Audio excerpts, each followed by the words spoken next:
नमस्कार, मैं हूं आपके साथ में श्वेता गर्ग और आप देख रहे हैं 4 टीवी न्यूज और वक्त हो चला है दिल्ली एनसीआर की खबरों का। प्रधानमंत्री नरेंद्र मोदी ने कांग्रेस पर हमला बोलते हुए कहा कि जो पार्टी फैमिली फर्स्ट के सिद्धांत पर चल रही है वह सबका साथ सबका विकास के विचार के बारे में सोच भी नहीं सकती। मोदी ने कांग्रेस की नीतियों को निशाना बनाते हुए कहा कि कांग्रेस केवल अपने परिवार के विकास के लिए काम करती है, जबकि उनकी सरकार सभी वर्गों और समाज के लिए विकास की दिशा में काम कर रही है। यह बयान प्रधानमंत्री ने एक सार्वजनिक कार्यक्रम में दिया था।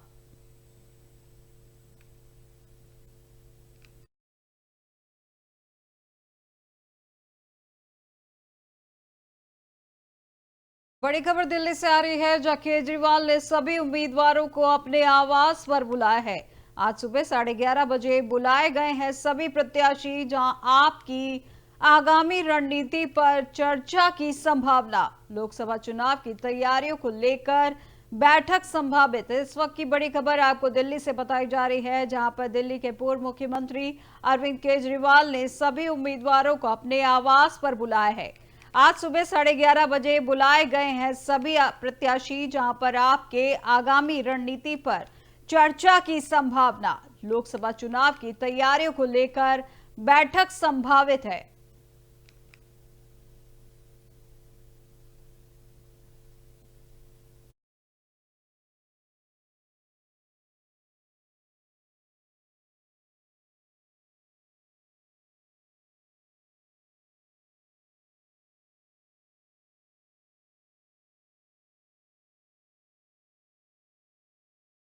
एक और बड़ी खबर सामने आ रही है, जहां दिल्ली से जुड़ी इस वक्त की बड़ी खबर आपको बता दें, जहां भारतीय मछुआरों को वापस लाने का मामला।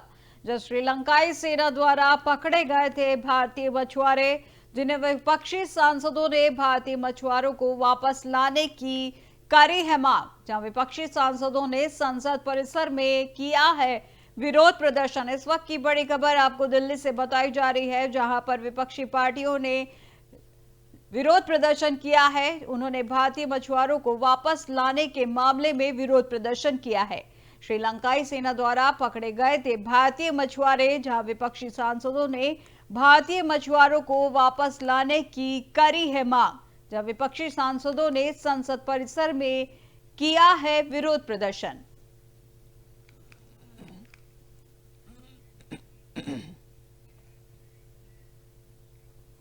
अब अगली एक और बड़ी खबर दिल्ली से जुड़ी हुई है, जहां पर ग्रीस के विदेश मंत्री जॉर्ज गेरापेट्राइटिस ने की है मुलाकात। विदेश मंत्री एस जयशंकर से की है मुलाकात, जहां मुलाकात में अहम मुद्दों पर की गई है चर्चा। इस वक्त की बड़ी खबर आपको दिल्ली से बताई जा रही है, जहां पर ग्रीस के विदेश मंत्री जॉर्ज गेरापेट्राइटिस ने की है मुलाकात, जहां विदेश मंत्री डॉक्टर एस जयशंकर से की है मुलाकात। मुलाकात के दौरान अहम मुद्दों पर की गई है चर्चा। इस वक्त की बड़ी खबर आपको दिल्ली से बताई जा रही है।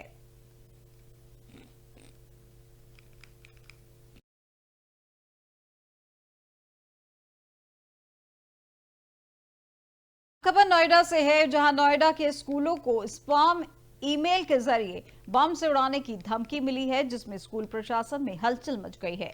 नोएडा पुलिस कल ही एक युवक को गिरफ्तार किया था। वहीं आज फिर नोएडा और दिल्ली के स्कूलों को बम से उड़ाने की एक बार फिर से धमकी मिली है। वहीं धमकी भरे ईमेल मिलते ही स्कूल प्रशासन ने तुरंत पुलिस को इसकी सूचना दी है, जिसके बाद से नोएडा पुलिस हाई अलर्ट पर बनी हुई है और मामले की जांच पड़ताल में जुटी हुई है। देखिए, आज सुबह एक सूचना मिली थी शिवनादर स्कूल से 8:15 बजे करीब कि यहाँ पर बम की सूचना है। इस पर तुरंत हमारा सारे स्टाफ, मैं रजिस्ट्रार, हमारे डीसीपी, एसीपी, बम डिस्पोजल और डॉग स्क्वाड, फायर सर्विस सभी लोग आए और इसे थारोली चेक कर दिया गया। कहीं कुछ नहीं मिला है। ये एक गलत सूचना जिस पर कॉल आती है, ईमेल आता है, उसके द्वारा ये आई थी। और इस समय एग्ज़ाम भी चल रहे हैं, तो मुझे लगता है किसी बच्चे वगैरह की भी शरारत होगी, पर फिर भी इसे हम सीरियसली ले रहे हैं और इसका पता लगा रहे हैं। सर, सर्वर के लिए साइबर टीम को लगा दिया गया है। हाँ, लग गई है टीम। जैसे ही आई सबसे पहले वहीं सूचना भेजी गई, उधर साइमल्टेनियसली यहाँ चेकिंग भी शुरू कर दी गई। देखिए, आज सुबह एक सूचना मिली थी शिवनादर स्कूल से 8:15 बजे करीब कि यहाँ पर बम की सूचना है। इस पर तुरंत कमिश्नरेट गौतम बुद्ध नगर और एमआईटी यूनिवर्सिटी उत्तर प्रदेश ने मिलकर फैमिली डिस्प्यूट रिजोल्यूशन क्लिनिक का पहला वार्षिक दिवस बड़े उत्साह के साथ मनाया है। यह कार्यक्रम एमआईटी यूनिवर्सिटी के E2 ऑडिटोरियम में आयोजित किया गया। इस कार्यक्रम का उद्देश्य परिवारों में होने वाले विवादों को सौहार्दपूर्ण तरीके से हल करना और समाज में शांति और सामंजस्य बनाए रखना था।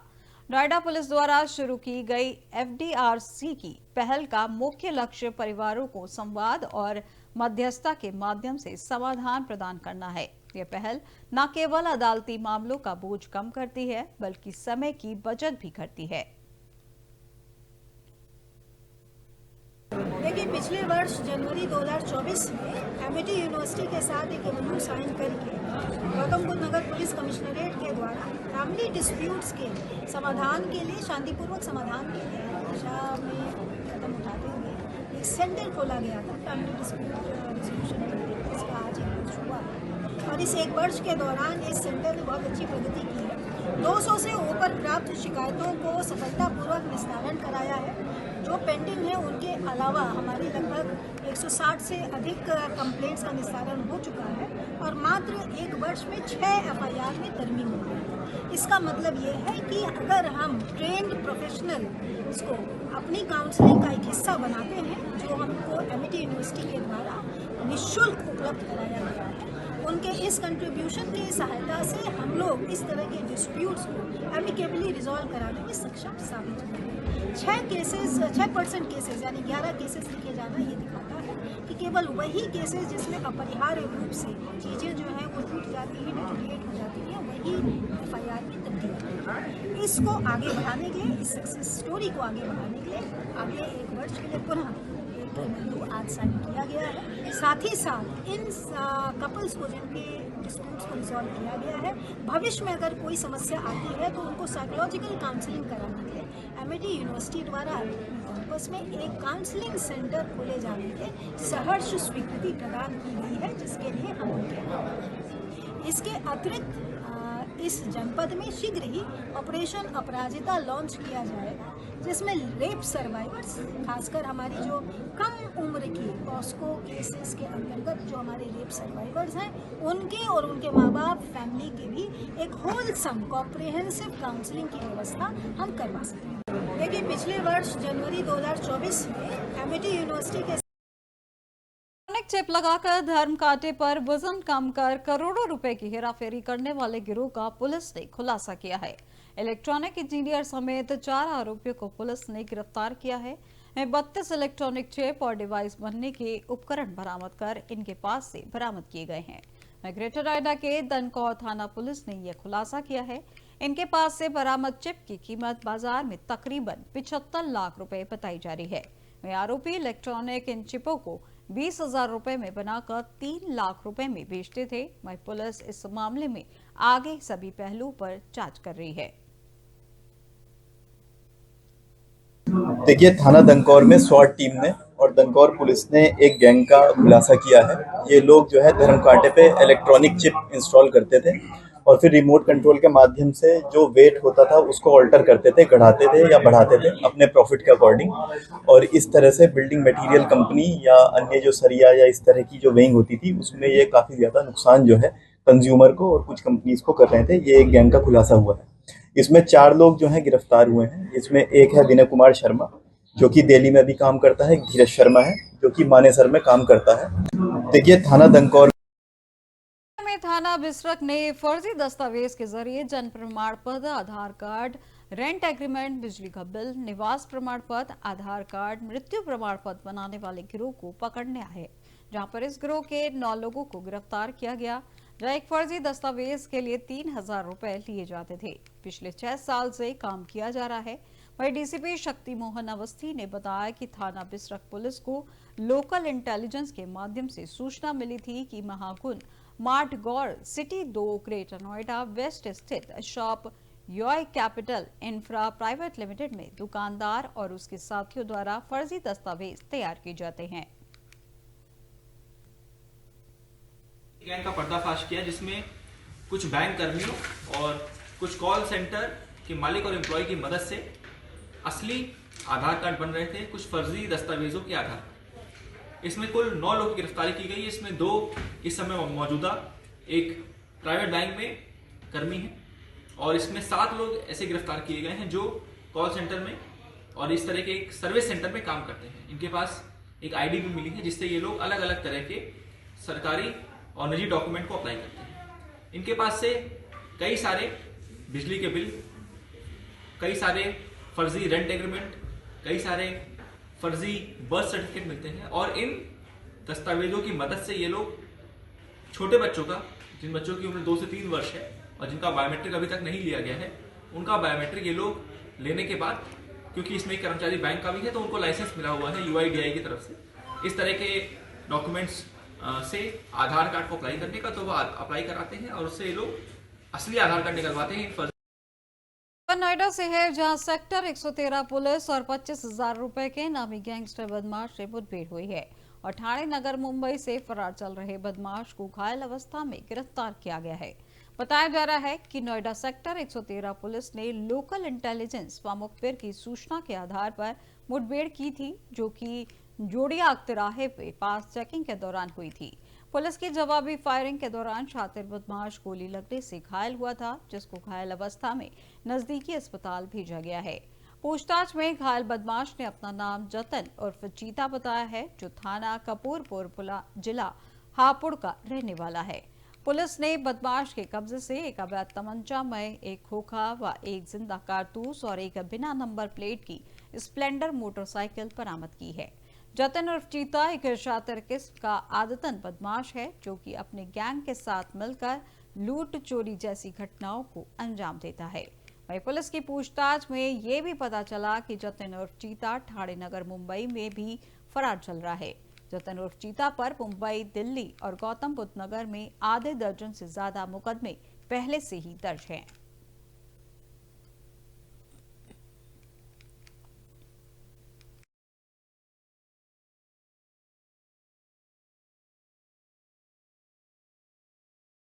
ग्रेटर नोएडा में पुलिस की खुलेआम फायरिंग करने वाले गिरोह से मुठभेड़ हो गई। वहीं पुलिस मुठभेड़ के दौरान 2 बदमाश घायल हो गए हैं, जबकि एक बदमाश को कॉम्बिंग के दौरान गिरफ्तार कर लिया गया है। पुलिस ने घायल अवस्था में बदमाश को इलाज के लिए अस्पताल में भर्ती कराया है, जहां पर इलाज जारी है। बताया जा रहा है कि गिरफ्तार अभियुक्त प्रिंस एक शार्प शूटर है, जो पैसे लेकर किसी की भी हत्या करने जैसे जघन्य अपराध करता है।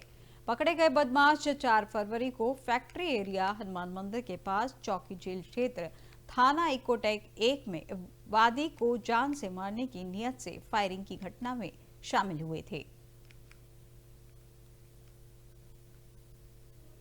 इसमें SHO इकोटेक और अन्य पुलिसकर्मी शामिल थे। इन लोगों ने जेल के पास सर्विस रोड से जाती हुई एक काले रंग की स्विफ्ट को रोका। जैसे ही गाड़ी को रोका गया, विकृतगणों ने फायरिंग शुरू कर दी।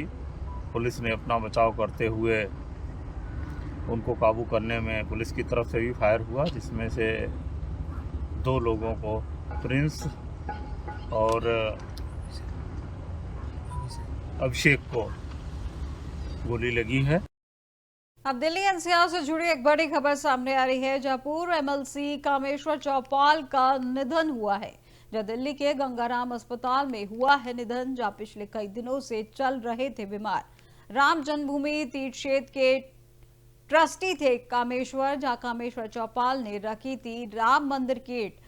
इस वक्त की बड़ी खबर आपको दिल्ली NCR से बताई जा रही है, जहां पूर्व MLC कामेश्वर चौपाल का निधन हुआ है। जहां दिल्ली के गंगाराम अस्पताल में हुआ है निधन, जहां पिछले कई दिनों से चल रहे थे बीमार, जो राम जन्मभूमि तीर्थ क्षेत्र के ट्रस्टी थे कामेश्वर चौपाल ने रखी थी राम मंदिर की ईंट। इस वक्त की बड़ी खबर आपको दिल्ली से बताई जा रही है, दिल्ली NCR की खबर आपको बताई जा रही है, जहां दिल्ली के गंगाराम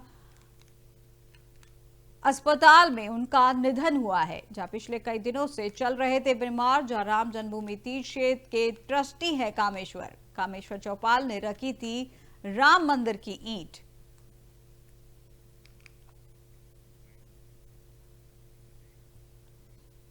दिल्ली NCR की खबरों में फिलहाल बस इतना ही और देश दुनिया की तमाम जानकारी के लिए देखते रहिए 4TV न्यूज। नमस्कार।